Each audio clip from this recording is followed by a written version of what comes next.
Hey guys, welcome back to my channel. If you're new, my name is Taylor and this is Benter's Bookshelf. So here we are halfway through the year and this is my second quarter wrap up. So this will be the books that I read for April, May, and June. I will go into detail on my favorites, my 5-star reads for each month, as well as my lowest rated books for each month. And then I will show you a graphic showcasing the middle rated, the like 4 3-star books for each month as well. So for second quarter, I read a total of 49 books and I had some really awesome ones and I also had some really not good ones.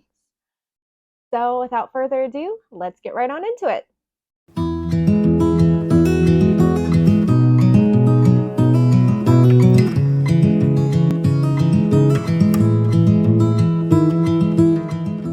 So starting with April, I read a total of 16 books and my average rating was 4.09 stars. Top genres this month were fantasy, horror, and romance.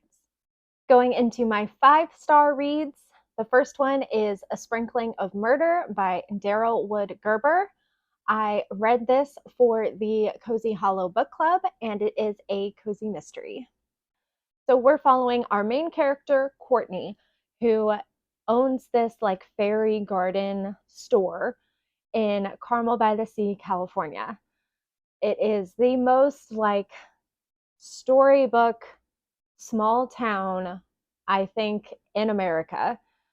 And it's one that I actually have seen quite a few pictures of because some family friends of ours have visited a few times.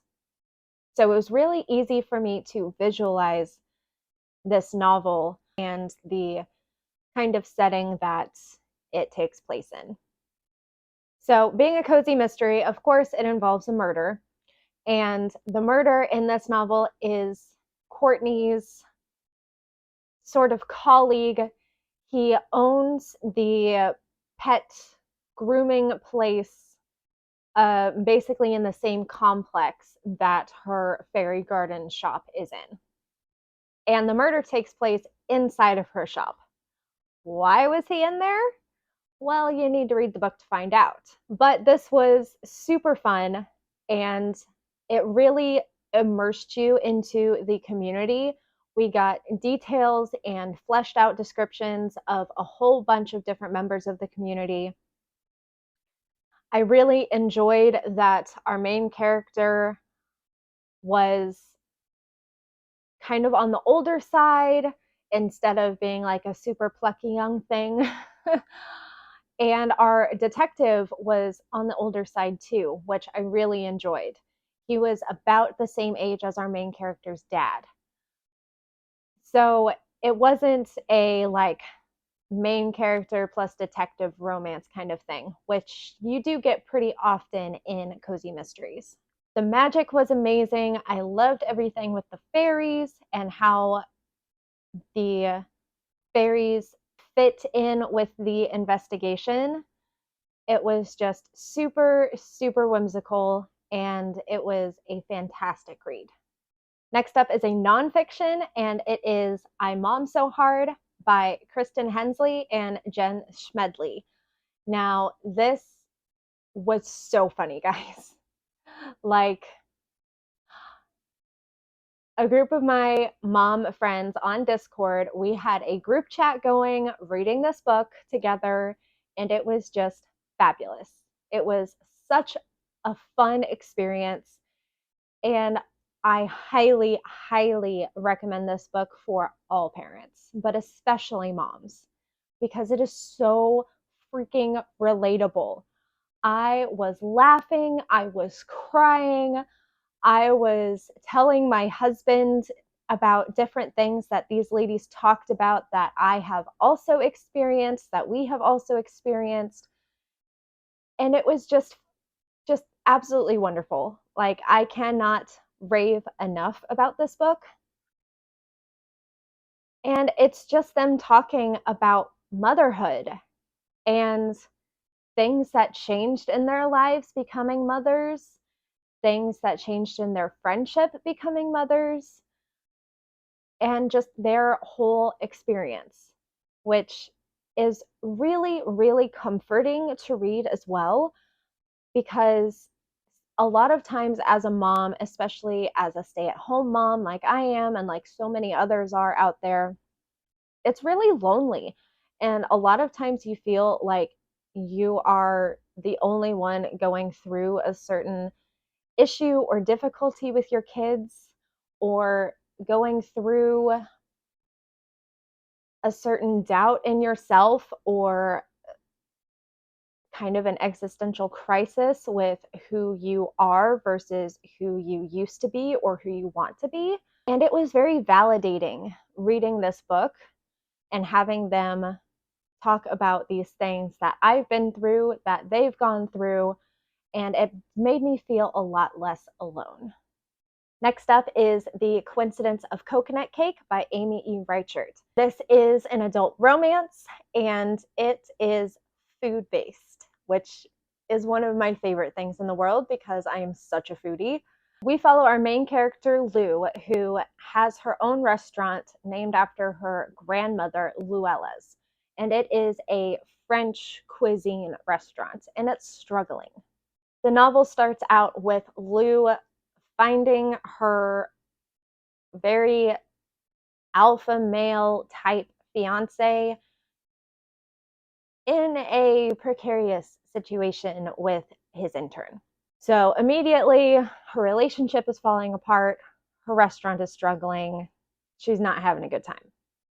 Then she bumps into this British food critic, and he basically convinces her to show him around Wisconsin on like a culinary tour. And she doesn't know that he's a food critic. She just knows that he is in journalism. Another secret that he is keeping from her is that he is the one who actually wrote the bad critique that is basically tanking her restaurant. But as they go through and she introduces him to all the wonders of the Wisconsin culinary world, like cheese curds, they start to catch feelings. And if you want to know the rest, you need to pick up the book. I absolutely loved it. One of the best romances I've read this year, and just absolutely perfect if you're wanting to pick up a very fast-paced and funny romance. And the last 5-star book for April is Things You Save in a Fire by Catherine Center. This is also a romance, and it is a firehouse romance, which it's not my first firehouse romance, but it's the first one I've read in probably 5 years. So it was a nice change of pace for me. So we're following Cassie, who is like hot shot in her firehouse and is going up to receive an award. But the person presenting the award is someone she's had not so great experience with. And he not so subtly furthers that not so great experience as she's on stage. And because of that, she punches him and beats him up basically, which puts her in a really bad situation with her chief. Chief basically gives her the option of publicly apologizing to this guy or being fired. And she proposes another option. Cassie's mom has recently gotten a hold of her and said that she is having eye issues and needs someone to move in and to drive her to appointments. So Cassie proposes that instead of being fired or apologizing, she transfers to a firehouse near her mother so she can stay a firefighter as well as provide the help that her mom needs. The chief makes it happen, and she moves across the country. She is starting out brand new in this firehouse. she's also the first female in this firehouse, and that definitely brings up some gender role jokes, hazing, some not fun stuff, but she deals with it. There's also a rookie that starts on the same day, and he's going through the hazing.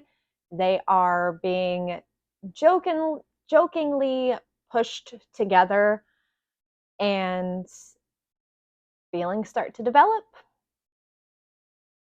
It was a super, super fun and heartwarming book to read, not only just from the romance aspect, but from the camaraderie aspect inside the firehouse, how they get used to each other, and how her experience as the first female firefighter in this firehouse goes.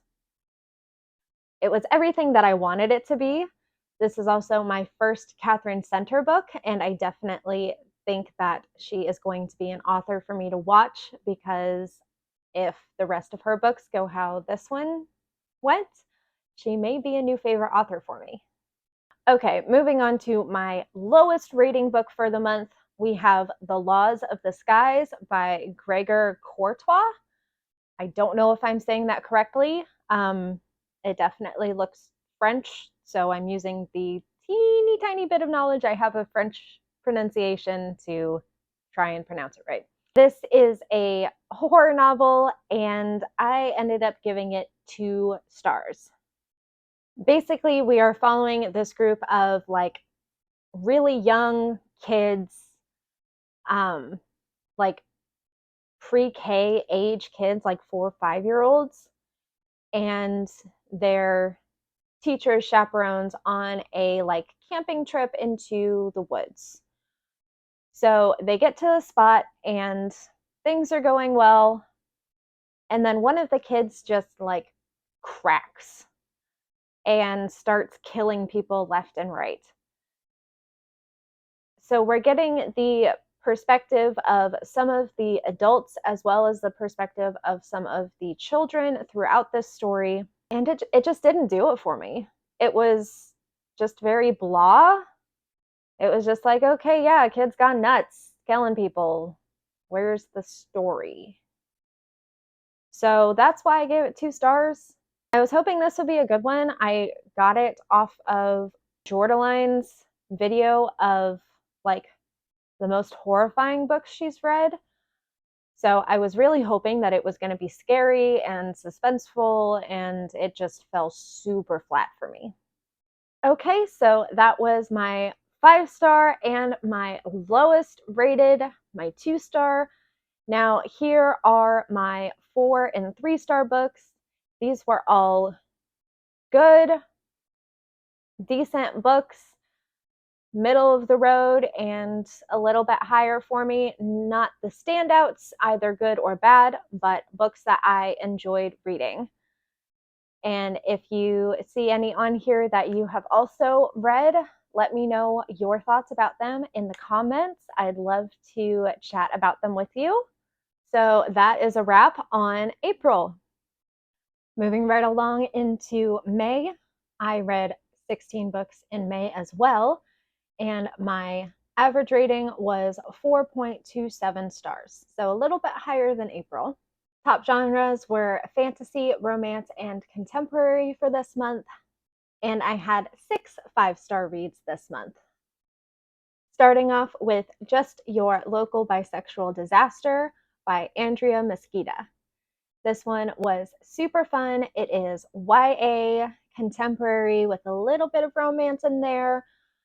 It is very much a like self-discovery and self-acceptance story. This also has great Hispanic representation in it. We are following our main character, Maggie, as she prepares with her family for her sister's quinceañera. And basically we are following Maggie trying to find the perfect date or escort to the quinceañera. She has her best friend Matthew, who is also her like on again, off again boyfriend, Amanda, who is her female best friend, and who is maybe possibly giving hints to wanting something more with Maggie. And then there's the new girl, Danny, who Maggie has just met and is just starting to hang out and get to know and is really into so far, and definitely wants more than just friendship from Maggie. So, of course, there's a lot of confusion on Maggie's part as she is wading through her feelings and feelings of these three potentials, as well as trying to be there for her sister and her family, planning this big event. And it really is like reading something taken like right out of her heart. It is very, very emotional, but also very relatable. I myself am bisexual, and I came out in middle school. And the things that she feels, I definitely can relate to. You know, certain instances where I have been in similar situations. It's an overall really awesome read. I would say it's a great late summer, early fall book, just from the timing of the novel itself, as well as the vibes that it gives. Just an absolutely amazing novel. The next 5-star read for May is Happy Place by Emily Henry. I read this for Live Library's Patreon book club, and this is a romance. It is also my very first Emily Henry, and I loved it so much. I think that Emily Henry is definitely worth the hype. The writing was phenomenal. Every scene, every interaction, all of the like internal monologue for the characters felt very well fleshed out and very intentional, which I love because it just flowed so smoothly from beginning to end. So in this, we are following Harriet and Wynne. Now, Harriet and Wynne were engaged and have now separated, but their friend group doesn't know yet. So it is that time of year where they go to this beach house, lake house, and have a week-long vacation with this friend group. Harriet is supposed to go this year, Wynne is not. However, when she shows up, Wynne is there. And so they have to pretend that they are still together. It is witty, it is funny, it is spicy at points, not ridiculously spicy, but there are some spicy scenes in here. And it is not just a reflection on them as characters and their relationship, but a reflection on their friend group as a whole, where everyone is at this point in their life, and how that affects and changes their group dynamic. Highly, highly recommend this book. It is so much more than a summer romance.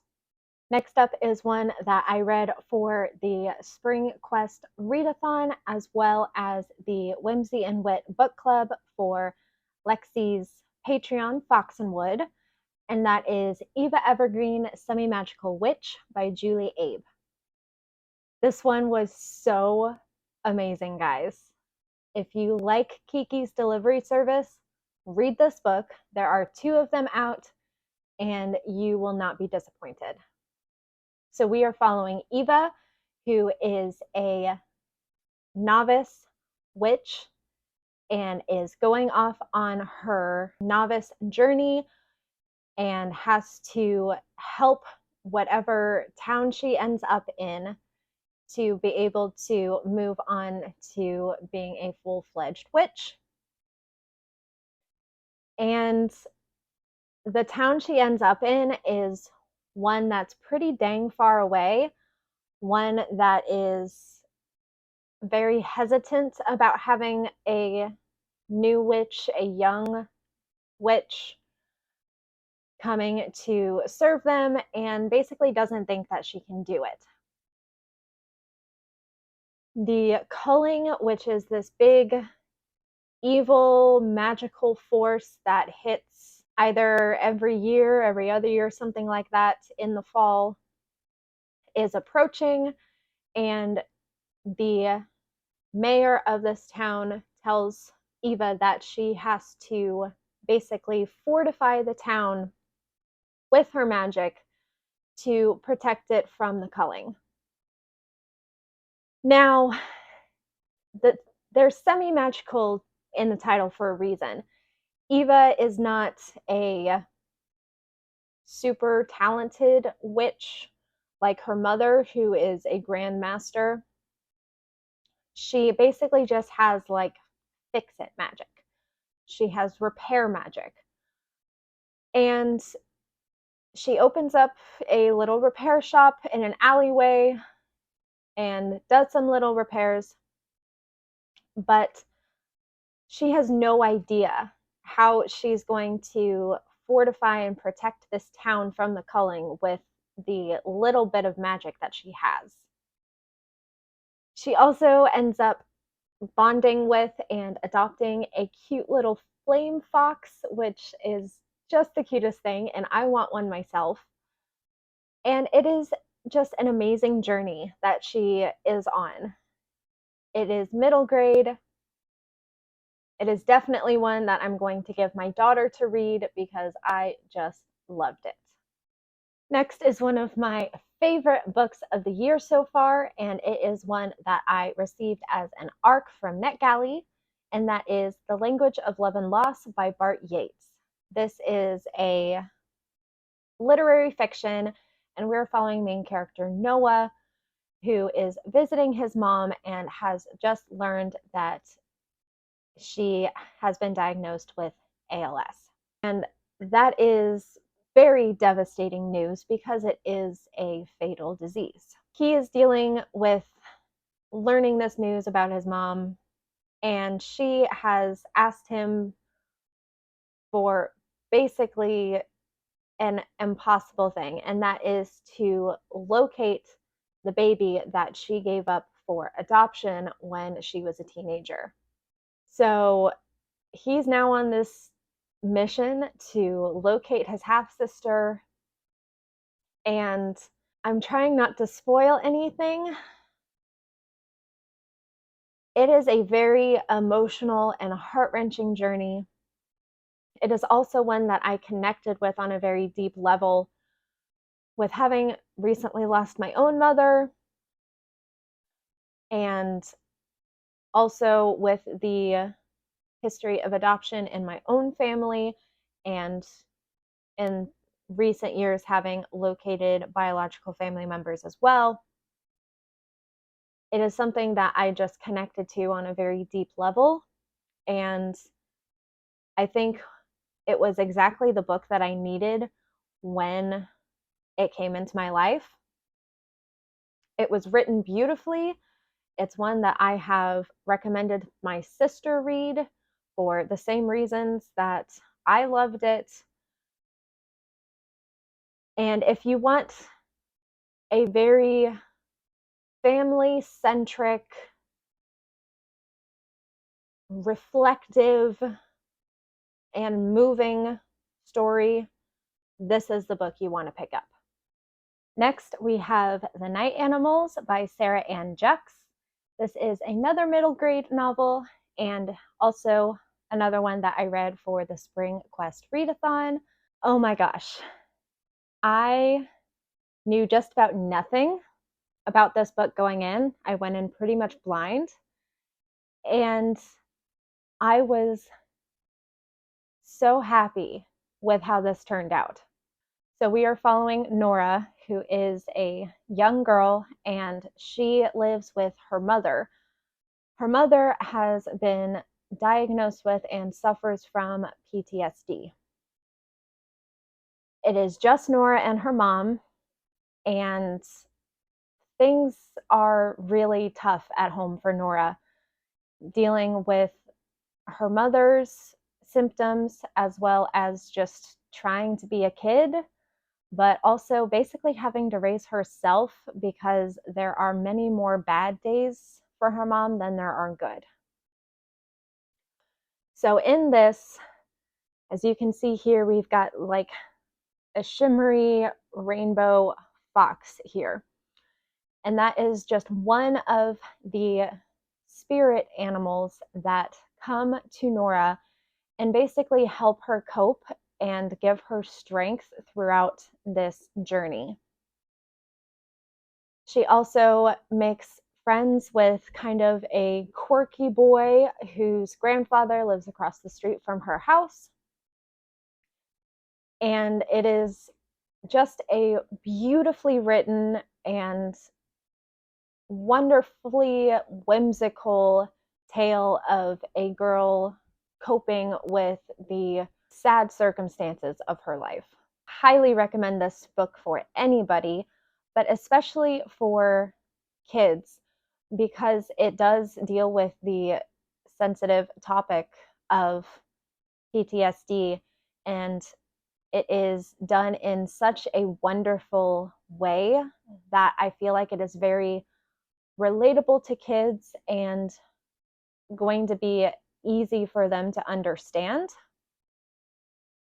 And the representation in it just is done so well that I cannot praise this book enough, guys. And my last 5-star read for May is Spells for Forgetting by Adrienne Young. This is a magical realism bordering on fantasy novel as well as a mystery. It is so atmospheric, but the story is also fantastic. With a lot of books, you either have a great story or great atmosphere, and this one you have both, and it was amazing. So we are following Emery Blackwood, who lives in this island community, and years prior to the events of the novel, her best friend was found dead, and her crush was accused of murder and fled the island, basically. Well, his mother has now passed away, and he's basically come back to claim what is his family's estate, which is difficult for this community because a lot of their income comes from the agriculture on his land. Also, it brings up bad memories with the events surrounding this girl's death, and it is basically like a punch in the gut for our main character, Emery, who never thought she'd see this guy again. There are clues and hints and events that happen that make Emery think that August was not the killer of her friend, and they basically team up and try to figure out what actually happened. It was eerie, it was suspenseful, it was magical, it was tense. It was everything that I could have wanted from this type of novel. On to my lowest rated book for the month of May, we have Beaches, Bungalows, and Burglaries by Tanya Kappas. Now, this is a cozy mystery, and it is one that I gave 3 stars.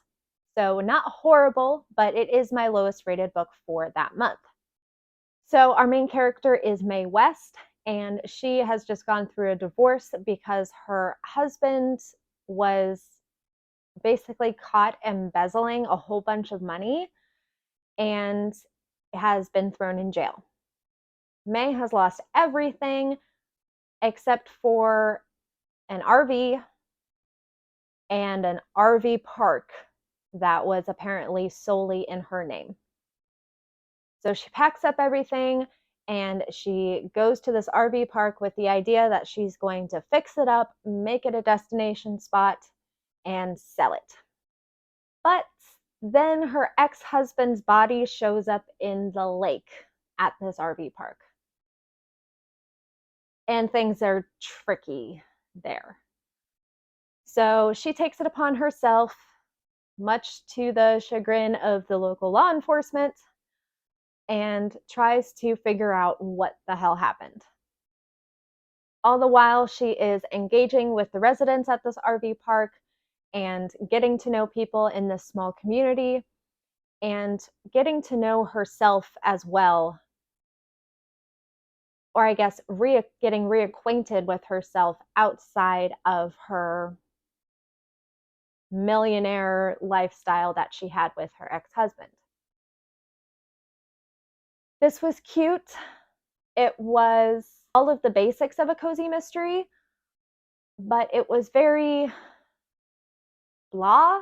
It was very generic.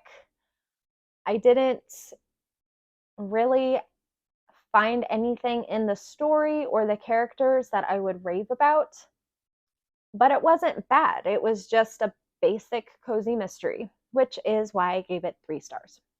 All right, so here are my middle of the road books, the ones that fell in the 4-star category and the ones that fell higher than 3-star in the 3-star category. So be that 3.25 stars, 3.5, or 3.75 stars. They are all right here. I really enjoyed these books and I definitely would recommend them. So if you want more information on any of these books, leave a comment down below and I will be happy to chat about them with you. And that is a wrap on May. Moving right along to June, I read a total of 17 books this month, and my average rating was 4.13 stars. Top genres this month were romance, fantasy, and contemporary. This month was a little bit different. I ended up having 2 books that tied for my lowest rating, but we'll get to those in a minute. Let's go ahead and start off again with my 5-star books, of which there are 4. First up is The Apology Project by Jeanette Escudero.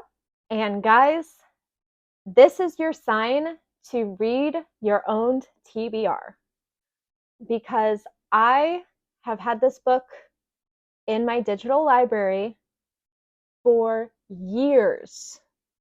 I finally picked it up, and it's one of my favorite books of the year. Like, it was just sitting there. I'm exasperated with myself that I did not get to this book sooner. So we are following main character Amelia Montgomery, who is a hotshot lawyer and is about to turn 40. There's this high-profile case that she has been chosen to lead, but the male partners in her firm are basically just using that as a tactic because it is the civil suit that follows a dismissed sexual abuse case. And when Amelia finds this out, she is outraged, and rightfully so. And basically it devolves into a physical altercation with one of the partners, and she is forced to retire. So fast forward 2 weeks, her sister has convinced her to have a 40th birthday party, and no one but her family shows up, except for one person that she doesn't even know yet. And this is the guy that basically replaced her at the law firm. So they get to talking at the party, and she gets wasted. And while intoxicated, has the lovely idea that she is going to make a list of all the people that she thinks she needs to apologize to so she can have friends. So that is how the Apology Project was born. There is also a subplot to this, and that is her dad was adopted as a baby, and her parents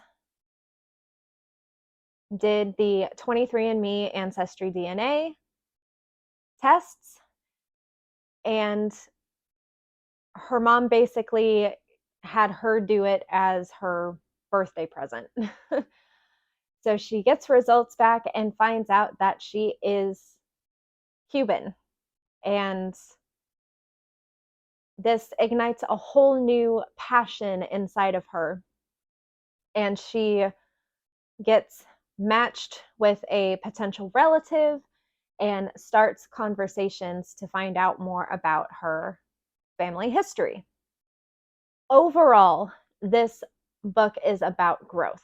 It is about Amelia's personal growth from a workaholic lawyer into someone who enjoys herself, who knows herself, and who is not afraid to apologize when an apology is necessary. It was an absolutely fantastic read, and I really connected with the subplot because it was basically reading my own experience, even down to like reactions from 2 years ago when I basically did the same thing with my dad. And it was just so amazing and very comforting. And I was just blown away by it because, guys, when I mean my exact experience, except for the like ethnicity, because I'm not Cuban, but with the reactions to the results from all of them, from our main character, from her father, and from her sister, were basically identical to mine, my dad, and my sister's reactions to connecting with potential DNA relatives and getting information and learning about the history. Like, I've done all of that. And it was so nuts that it was just all sitting here in this book, which has been in my library for years.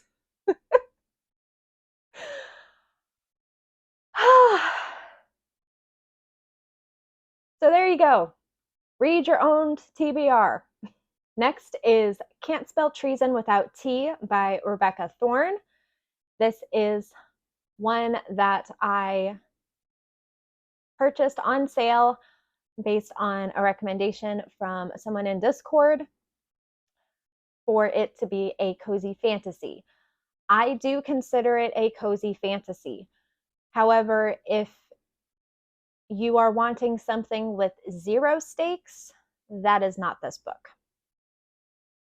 Are the stakes ridiculously high like you would get in a full-fledged fantasy or an epic fantasy? Absolutely not. But there are some stakes involved. Now, this is following Raina and Chianthi. Raina is a basically personal guard for a wicked queen. And Chianthi is the greatest mage character. She is the Arcander. And they are in a secret relationship. Now, Raina is put in a situation at work that threatens her life one too many times. So she finally decides to take Chianthi up on her offer to run away and start a new life somewhere else. And they pick the town of Tawny, and It is basically like halfway between two different governments in this land. It is also happens to be very close to Dragon Country. Now, having fled the service of the queen, Reyna has a target on her back. So to protect her, she goes by the name Sia. Now, Sia, Reyna, and Chianthe come upon this abandoned barn that used to be like a bandit headquarters, and they take ownership of it. They renovate it, do everything that is necessary to turn it into a bookshop and a tea house, basically. And they start to interact with the community, they make friends, and soon enough, everyone is part of their family. Now, again, there's a target on Reyna's back, and that does come into play. However, the bulk of this novel is super cozy. There's wonderful elemental magic involved. There's so many amazing cozy vibes with tea and books and a grand stone fireplace. And just, it was an absolutely wonderful read. It was like Legends and Lattes, but with the depth that I feel like Legends and Lattes was missing. Next up is the second wildest book I have ever read, and that's Bunny by Mona Awad. I say it's the second wildest because I do feel like I have a good grasp on what happened here, whereas with the other book that I consider the most wild, which is The Starless Sea by Erin Morgenstern, I don't really feel like I know what happened in that book. But this one I feel like I do. And there are so many theories out there about this book. And I know everyone who has a different theory feels like they're correct. And I feel like I'm correct. That's just how well this book does what it does. It really makes you think. It makes you analyze. And I loved it so much. Okay, so this is a horror novel. And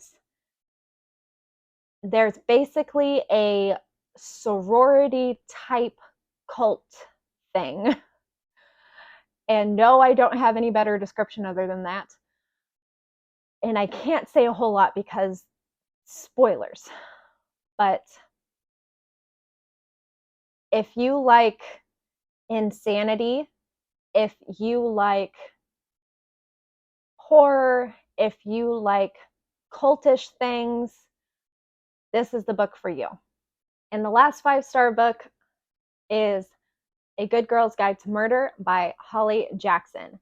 This is a YA mystery thriller, and pick it up. You will not regret it.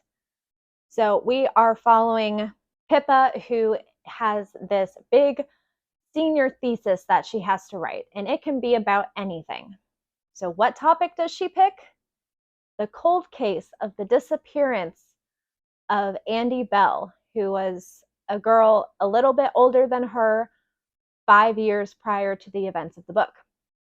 Now, the suspect for the presumed dead Andy Bell is also dead. He unalived himself.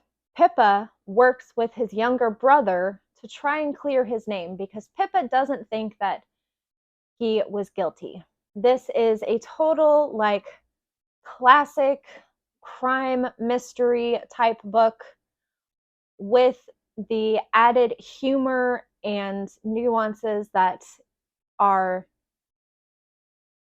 traditional for YA, and it is just written so incredibly well. I was hooked from the start. I didn't want to put it down. Just an absolutely wonderful read, and it is a series. I believe there are 3, so I believe it is a trilogy. And I definitely plan on reading the rest of the books. All right, now back to what I said about this month being a little different. I do have two tied for the lowest rating. Both of these I gave 2.75 stars. And the first one is In the Lives of Puppets by TJ KLUNE. Don't hate me. BookTube, don't hate me. This is the only TJ KLUNE book I have read so far. And I had a feeling going into it that I wasn't going to like it because I don't do robots. In books. Movies, it depends. But in books, I don't like robots.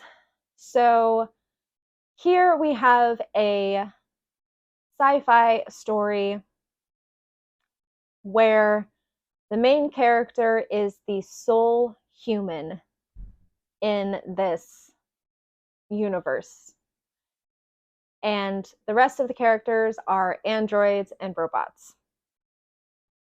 It is a Pinocchio retelling, which I do think it did justice to reimagining the classic story of Pinocchio. I think all of the elements of Pinocchio were there that needed to be there for that part to be successful.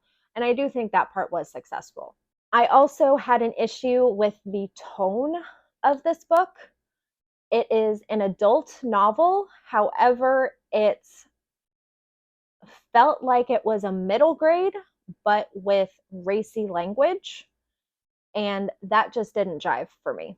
So I will not let this book cloud my judgment of TJ KLUNE. I do plan on reading his other novels in the future, specifically the beloved House in the Cerulean Sea, as well as Under the Whispering Door. I do want to get to eventually, hopefully this year. And yeah. And the second book that I gave 2.75 stars to is another one that I have to say, BookTube, don't hate me. And that is Malibu Rising by Taylor Jenkins Reid.